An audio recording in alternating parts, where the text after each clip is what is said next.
Hi everyone, I hope you're staying safe at home. Today I'm going to show you how to make a collage, so hopefully it'll be a fun task for you. Collage started in 1912 and this is the first example of collage. It's an artwork by Picasso where he took a bit of chair, a seat of a chair, and stuck it down onto his canvas before painting around it. And this piece of art changed the history of art forever. Picasso inspired other artists just to use what they found around them. So this is an artwork by Marcel Duchamp where he took the toilet and put it into a gallery space. This inspired other artists throughout the century to use things that they found around them in popular culture to make artworks. Some of these examples could inspire your own artwork today.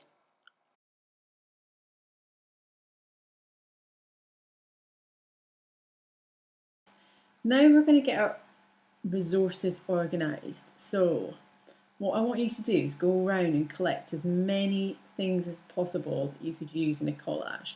So it can be anything printed, it can be anything from your recycling bin, any paper, any old envelopes, any old magazines, anything like that that you could use.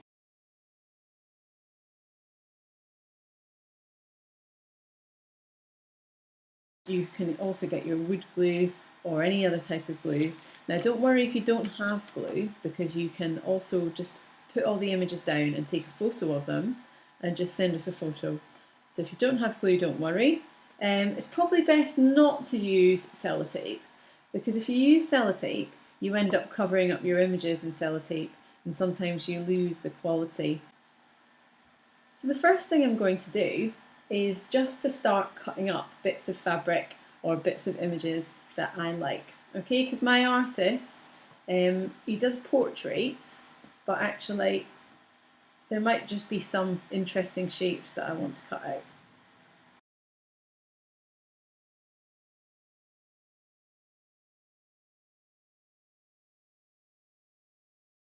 And the things that you're cutting out.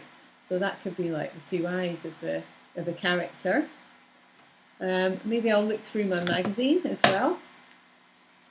The thing about looking through the magazines is that not all images are going to be useful for you. So for example, this page, I'm not seeing anything that's that great. Now, you might not have magazines that have people in, like I've got a lot of things to look at that are just the countryside or an interior design magazine.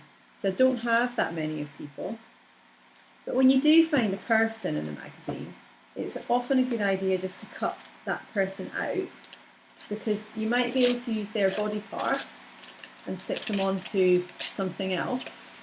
Cutting out of magazines is a little bit more tricky, so just cut it out roughly and then you can cut it out really a lot more neatly later on, but that just allows you to be able to move your scissors around that person a little bit more.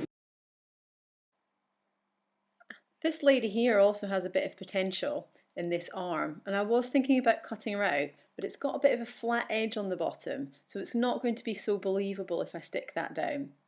She's also got another arm, but that's also a little bit cut off there. Can you see her hands cut off?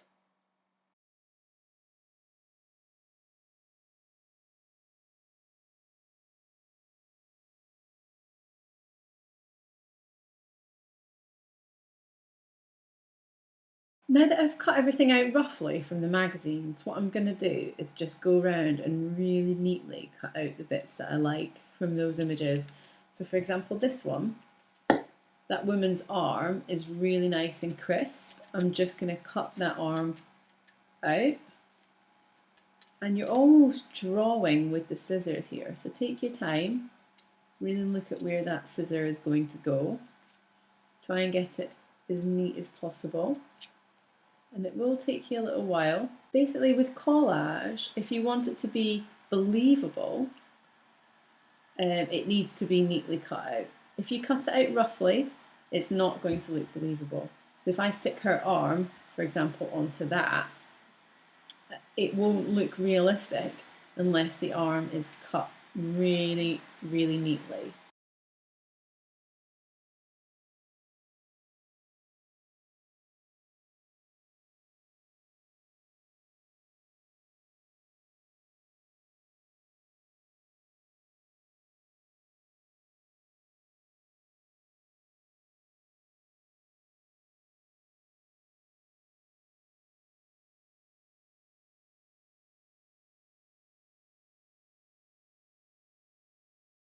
I've ended up with a lot of pink in mine, and what I'd quite like to do is pick out some more green colours that could go with that pink, because you might not know, but pink and green are opposite each other in the colour wheel.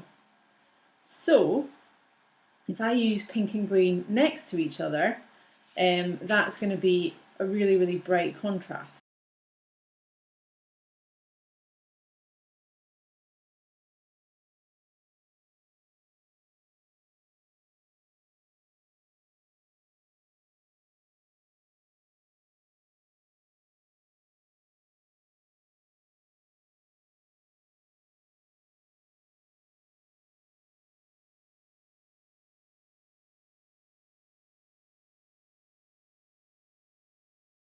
Now that I've cut out all of my shapes, what I need to do is think about some kind of order. So perhaps I'll get them into different groups. I've got different coloured fabric, different shapes. I've got this lady here.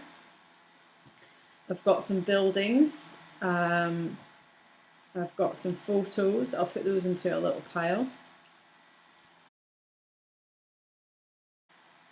And now what I can do is start arranging it how I'd like it in my final piece. Okay, so if you have a few different ideas, what you could do is do 2 smaller collages or 3 smaller collages. But what I'm going to do is one big collage just for the purpose of demonstration. So I've got my woman there. What I might do is these arms and legs, I might put them onto another shape, okay? So maybe they can go on this.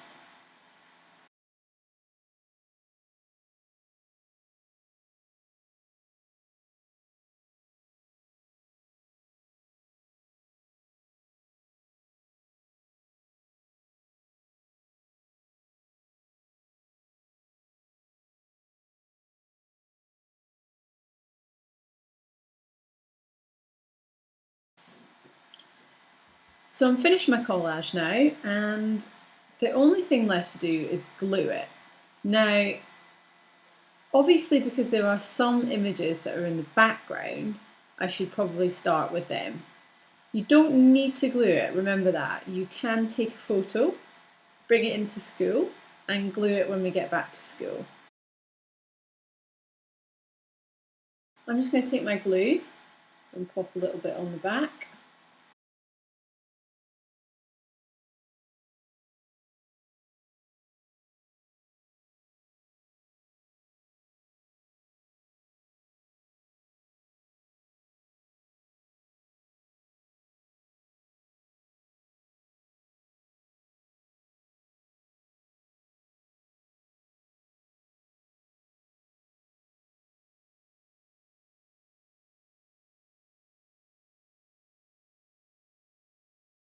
So we've come to the end now. This is my final collage. I hope that's been insightful for you and you've learned how to make collage, in particular how you have to work with the materials that you've got and how they kind of make themselves. So hopefully that's been quite good fun, and maybe you've come out of it realising that collage can be art. Stay safe everyone and take care. I'll see you when we get back to school.